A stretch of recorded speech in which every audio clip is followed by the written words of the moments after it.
Thanks for joining me today. Today we are going to continue our discussion of solutions. In the last video we talked about what solutions were and the special properties of water. Today we're going to be talking about solubility and how to read solubility graphs. So let's go on. Before we can really get into solubility though, we need to talk a little bit more about this solvent thing, the universal solvent. Now, we talked in the previous video that water is very, very good at a lot of things. It has a lot of unique properties. And because of it, it is the most common solvent among liquid solutions. Its high polarity and hydrogen bonding makes it capable of dissolving a large amount of things. Its hydrogen bonding helps it dissolve things that aren't necessarily normally dissolvable by other polar compounds, and the polar nature helps it dissolve a whole lot of things, and those two together help it dissolve a whole lot, and therefore we often call it the universal solvent. Now, it's a little misleading to call it that because it doesn't actually dissolve everything, but it does dissolve a lot of things. So when we're talking about dissolving and stuff, from here on out, most of the time our solvent is going to be water. And we're going to talk about whether or not things dissolve in water. And so whether something is soluble in water or not. Remember, soluble means will it dissolve. Solubility is how much will it dissolve. But whether or not something dissolves, its ability to dissolve, its solubility, depends on a few things. There's this long-standing term or adage that we use that says like dissolves like. And what that means is that polar substances are going to dissolve other polar substances. So if something is a polar compound, it's going to be able to dissolve other polar compounds. And if something is not polar, it may not dissolve in a polar compound. But nonpolar substances will dissolve other nonpolar substances. So like dissolves like. Nonpolar substances dissolve nonpolar substances. Polar substances dissolve polar substances. That's what we mean when we say like dissolves like. They dissolve things that are like them. So we have this molecule, and you'll notice that it's got a plus sign and a minus sign. Well, what does that mean? The plus sign and the minus sign? Well, that means that there is a charge there. So this is a polar molecule. So will this dissolve in water? Well, it's a polar molecule, and water is a polar molecule, so like dissolves like. So that means yes, water is polar, and so is this, and so therefore this would dissolve in water. So there we go. We have a polar substance that will dissolve in another polar substance. So what about this one? This is a substance that, you notice there's no positive signs, there's no negative signs. This is a non-polar molecule. So will this dissolve in water? Well, I just said it's a non-polar substance, and non-polar substances do not dissolve very well in water at all. So therefore, this will not dissolve in water. It is non-polar. Water is polar. So what about one like this? You have plus signs and minus signs everywhere. Will this one dissolve in water? That is the question on this one is a little confusing because it does have plus signs, it does have minus signs, but there's not a clear indication. There's not a clear side of the molecule that's positive and a clear side of the molecule that's negative. This is not actually a polar molecule. However, it does have polar locations, so it will sort of dissolve in water. See, it's not polar overall. The overall molecule is non-polar, but it does have polar portions, and therefore it will dissolve in water somewhat. It's not as easy for it to dissolve. So it will dissolve, it is soluble, but it will have a low solubility. So let's get into some of that vocabulary that we talked about in the previous video. I'm going to review a couple of vocabulary words and add a few more so that we can talk more about solubility and solubility graphs. So again, solubility is the maximum amount of solute that will dissolve in a given temperature. So it is the maximum amount. So if I can hold 30 grams of something dissolved in 50 milliliters of water, 30 grams of something dissolved in 50 milliliters of water, but if I add 31 grams, that last gram doesn't dissolve, it settles to the bottom, well then we have reached the solubility limit, the maximum amount. That's what solubility is. And again, soluble is whether or not a substance will dissolve. in a solvent. Can I dissolve it or can I not? If it can dissolve, then it is a soluble substance. It is soluble in that particular solvent. But if it will not dissolve, then we could say it is insoluble, or not soluble is another way of saying it, but the word is insoluble, is a substance that does not dissolve in a solvent. So oil is insoluble when it comes to water. All right, sand is insoluble in water. Miscible describes two liquids that are soluble in each other, like water and ethanol. Water and ethanol are both polar molecules. We can put them together. They dissolve into each other just perfectly fine. They mix very well. They are miscible. All right. Immiscible describes two liquids that are not soluble in each other, like oil and water. Oil is nonpolar, water is polar, and they don't mix. They don't dissolve. You put them together, they separate. They don't even mix together. They are immiscible. So miscible and immiscible are terms that refer specifically to liquids when we're dealing with liquids trying to be dissolved in other liquids. Solvation was that word that we talked about before. And remember, dissolution or solvation is the process by which a solute is dissolved. It's that process of solvent particles surrounding the solute particles and getting them completely surrounded by solvent. Now, in an ionic compound, what's going to happen is the solvent is going to actually grab some of those and pull them out of the solution. It separates the ions and creates a solvated dissolved solution. So this picture here that you see is showing us exactly that. It's showing us what it looks like when water completely surrounds things. So we have a block of sodium chloride, or sodium ions and chlorine ions bonded together in an ionic bond, the nice little crystal structure.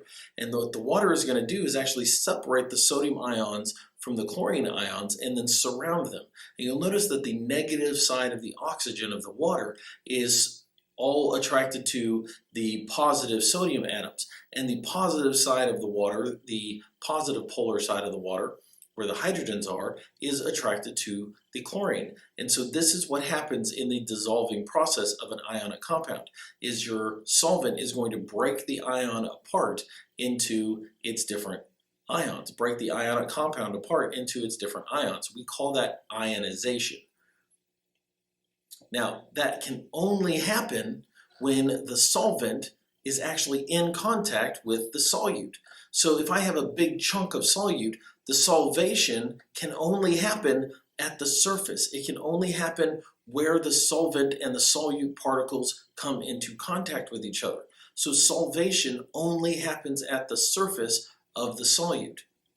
And because of that, we have different factors that will affect the solubility. It will affect how fast and how much you can dissolve.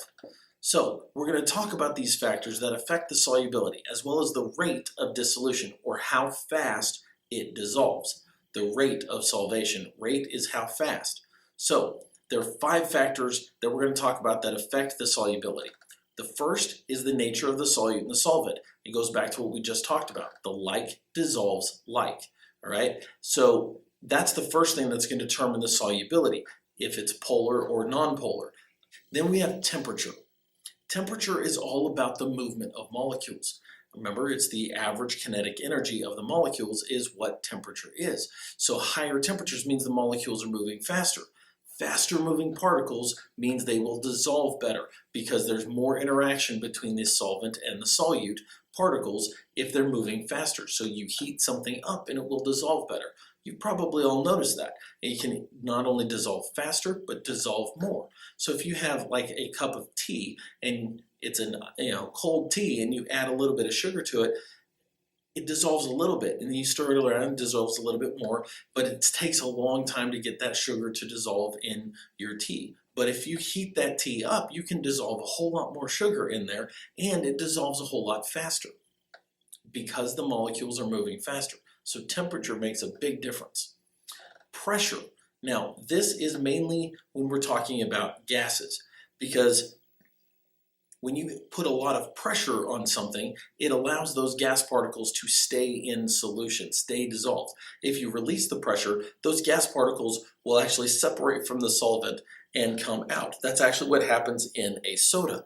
That's the reason why sodas bubble. We dissolve carbon dioxide in the water to give the carbonated water. And that carbon dioxide is a gas, but under pressure, it's going to stay dissolved. When you release that pressure, when you decrease the pressure, suddenly it can't dissolve very well. And so those bubbles come out of solution. That's what causes the fizz whenever you release the pressure or open a soda. Agitation or stirring, shaking, right? That is going to help with the process of dissolving, because you're, again, moving it around and therefore getting more solute in contact with the solvent. Again, solvation only happens at the surface and the interaction between the solute and the solvent particles. So the more you can get those particles to interact with each other, the faster it will dissolve and the more you'll be able to dissolve. So stirring up something always helps with it getting solvated faster. And the last one is surface area. All right, surface area. Since the solvation only occurs at the surface, the more surface area the solute has, the more solvent is going to be able to come into contact with it, and it will dissolve faster. So if you have yourself a big chunk of solute and you break it up into pieces, you're going to get a much, much faster dissolving. So I'm going to see if I can demonstrate the nature of breaking it up as increasing the surface area. So if I have a cube, and this cube has sides of 4 inches, or 4 centimeters, we'll use centimeters. If I have a side that has 4 centimeters, well, that means each surface area is 16 square centimeters. That's the surface area, and there are 6 sides to that square. So that means it's got an overall surface area of 96 square centimeters.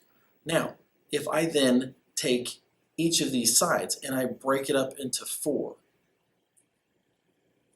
I break them up into 4. Well, now this one is, let's just take one of these cubes out, and so this cube is now has 2 as its sides. Okay, so that means 4 times 6, so that's 24 square centimeters. You're like, well, that's not more surface area. Sorry, I went off the screen.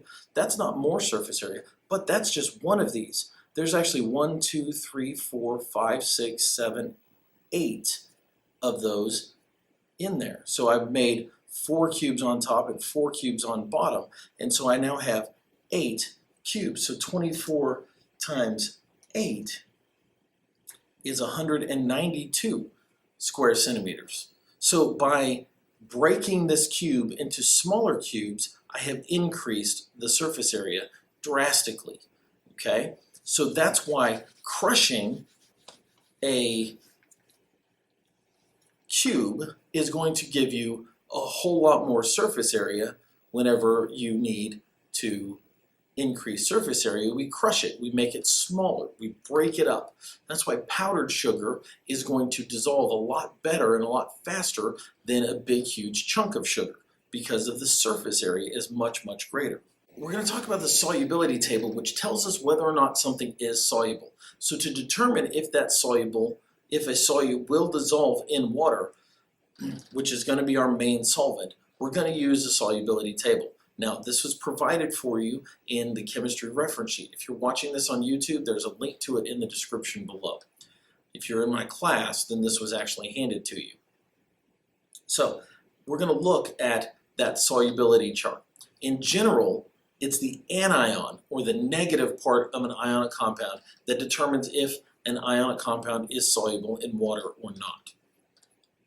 So let's look at a few of these, and we'll see how to actually read our solubility table. It can be a little confusing sometimes. So this first example here, we have sodium nitrate. So the anion there is the nitrate, the NO3. So when I look at my solubility table, These anions are soluble in water. These anions are insoluble in water. Okay? Now there are exceptions. Now if it says none, that means there's no exceptions. So nitrate, NO3, is soluble. So I find NO3, that's my anion. It is soluble, and there are no exceptions. So that means sodium nitrate is soluble. Always, no matter what nitrate is combined with, because there are no exceptions to whether or not it is soluble. Move this over a little bit. All right, so let's look at another example. We have silver chloride. Silver chloride, all right, so my anion is chloride, this chlorine ion, Cl. Now it is soluble, except the exceptions, so it is soluble, except when it is combined with silver, lead, or mercury. Well, silver chloride is obviously combined with silver, so this would be an insoluble substance. It is insoluble because chlorine is not soluble when it's combined with silver.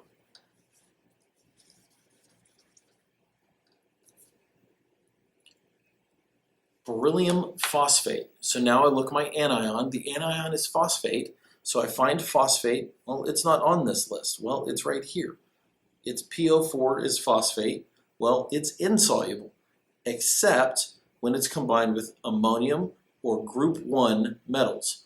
Well, beryllium is in group 2. So beryllium phosphate, and there's a 3 and a 2. Beryllium phosphate is insoluble because phosphate is insoluble except when it's combined with a group 1 metal or ammonium. And beryllium is neither one of those, so it is insoluble. Okay?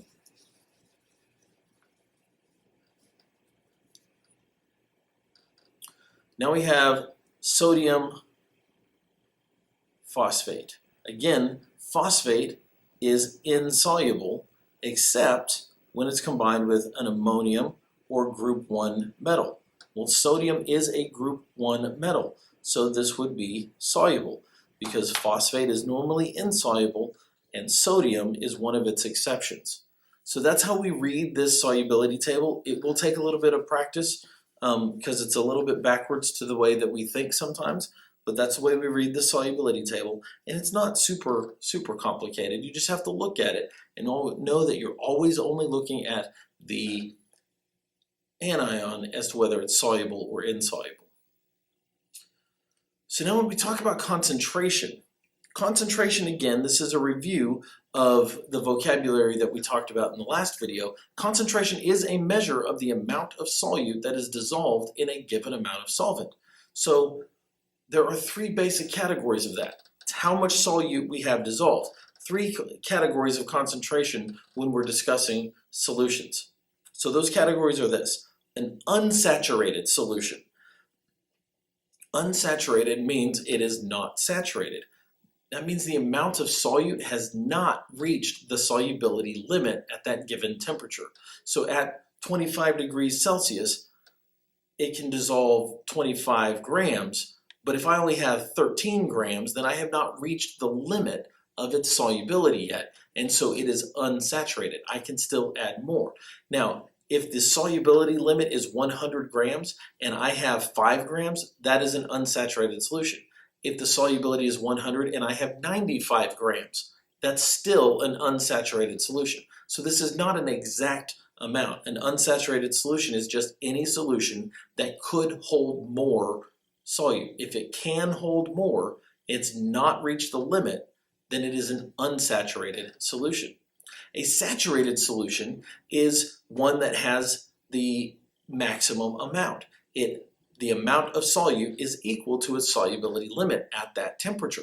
So if I have a solubility limit of 100 grams and I have 100 grams of solute, then it is saturated. What that means is if I add any more solute, that solute will not dissolve. It will just settle to the bottom. I have to do something like change the solvent, either add more solvent, which would change its concentration a little bit, or I could change the temperature and increase its solubility. Because remember from the previous thing, solubility does depend on the temperature. if you increase the temperature, you can usually dissolve more. So supersaturated solution. So unsaturated is not saturated, saturated is saturated, and supersaturated is more than saturated. What supersaturated means is that the amount of solute is greater than the solubility limit at a given temperature. And you're probably thinking, you just said that if it's at the solubility limit and I add more, it won't dissolve. So how do I get more than it's supposed to have?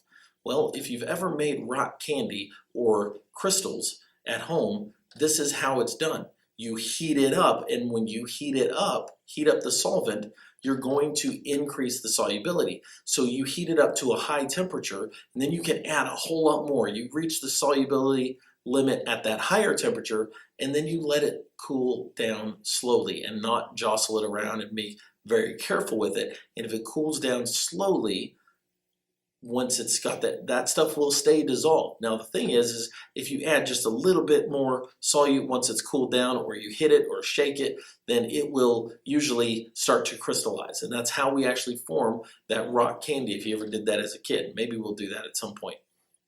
But that's what a supersaturated solution is. It's formed by heating the solution up, dissolving a lot of stuff, a lot of solute in your solvent, and then letting it cool down gradually. And so at the lower temperature, it will actually have dissolved in it more than it should at that temperature. And that is a supersaturated solution. Now, we recognize this and we look at this by using solubility graphs. Now, a solubility graph shows the maximum amount of solute dissolved in the solvent as a function of temperature. Since the line shows the maximum amount of solute, or it shows the solubility limit at a given temperature, that means the line represents a saturated solution, because saturated is the maximum solubility limit at that temperature. Below that line is going to be anything below the line is an unsaturated solution, because the solubility has not been reached. If it's above that line, then the solubility is supersaturated, because we have more than you should at that given temperature. So let's look at some examples of a solubility graph and a situation of how to read that and tell whether or not a solution is saturated or supersaturated or unsaturated. Okay, so you see here I have a solubility graph, and I've got a bunch of different compounds on the solubility graph. So let's look at a specific situation. And I want you to notice that the Y graph here is the solubility, which is grams of the salt. Each one of these are different kinds of salts. So it's the grams of your salt in 100 grams of water. So if I have 100 grams of water, I can dissolve this amount at this temperature. And my temperatures are in degrees Celsius. So let's look at our first example. If I have 54 grams of potassium dichromate in 100 grams of water at 50 degrees Celsius. So what I need to do is find my 2 points. I have 54 grams at 50 degrees. So 54 grams is going to be right about here, 50 degrees. So I just plot a point. So I have my mass of 54 grams and my temperature of 50 degrees. Now, and this is of potassium dichromate, which is this purple line. All right? So this is above that line. Well, since it's above that line, I'm only looking at the line that I care about is the potassium dichromate. Since it's above that line, this is supersaturated. It's supersaturated because it's above the line. I have more than I should be able to at this temperature. Okay?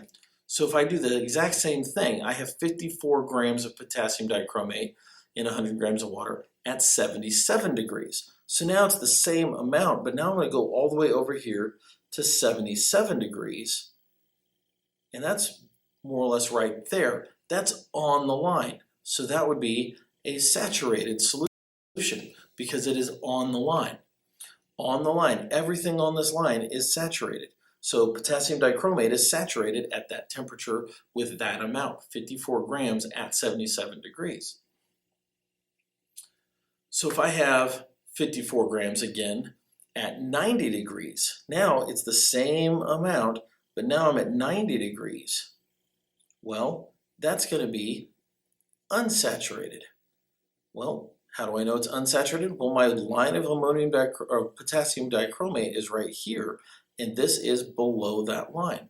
So at 90 degrees, I should be able to hold 70 grams. I only have 54 grams. So it is an unsaturated solution. It can still hold more. Now, what if I change substances for a second? And I want you to notice that it says 80 grams of potassium chloride. So now I'm dealing with this substance. The potassium chloride is this line right here. All right? So there's my potassium chloride, but it says in 200 grams of water.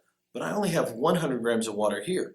So if I double the amount of water I have from 100 grams or to 200 grams, I have to double my number. So that would mean 80 grams of potassium chloride in 200 grams of water is the same as 40 grams of potassium chloride in 100 grams of water. So to get my 100 grams, I divided by 2, so I had to do the same thing. So I have 40 grams in 100 grams of water instead of 80 in 200. Hopefully you see that division. So I have 40 grams at 60 degrees. So 40 grams at 60 degrees is right there. Well, my potassium chloride line is right here. This is below that line, so that is an unsaturated solution. Okay, I realize that it can sometimes be a little confusing on a graph that has a whole bunch of different lines on it, which is why they're nice and color-coded for us. But we can put more than one substance on the same graph, and that's very, very helpful. All right, so let's see some other types of questions that could be asked about this solubility graph. So at what temperature do sodium chloride and potassium chlorate have the same solubility? So the same solubility at a given temperature would mean the two lines are going to have to cross. So we want sodium chloride, which is this line right here, and potassium chlorate, which is this line right here, and they cross right there. So my sodium chloride line and my potassium chlorate line, they meet right there, and so, ooh, dropped my pen. So that temperature, which is right there, we'll say, we don't have proper sig figs or everything, but we'll say that that's probably about 83 degrees Celsius. So at about 83 degrees, potassium chlorate and sodium chloride have the same solubility. That's where the graphs cross.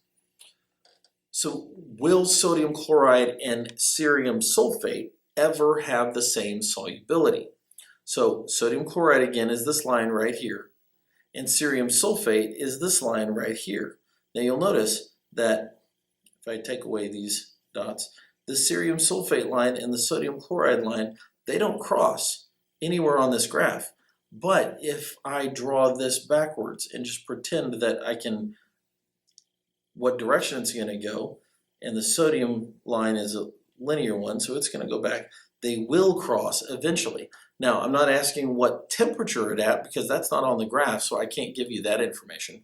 But I do know that these two lines will cross at some point over here in the negative Celsius temperature. So will they ever have the same solubility? Yes, they will, because the graphs will cross. Now, could I ask, are there anything on this graph that will not ever have the same solubility? It is possible that some of these may not ever actually cross each other.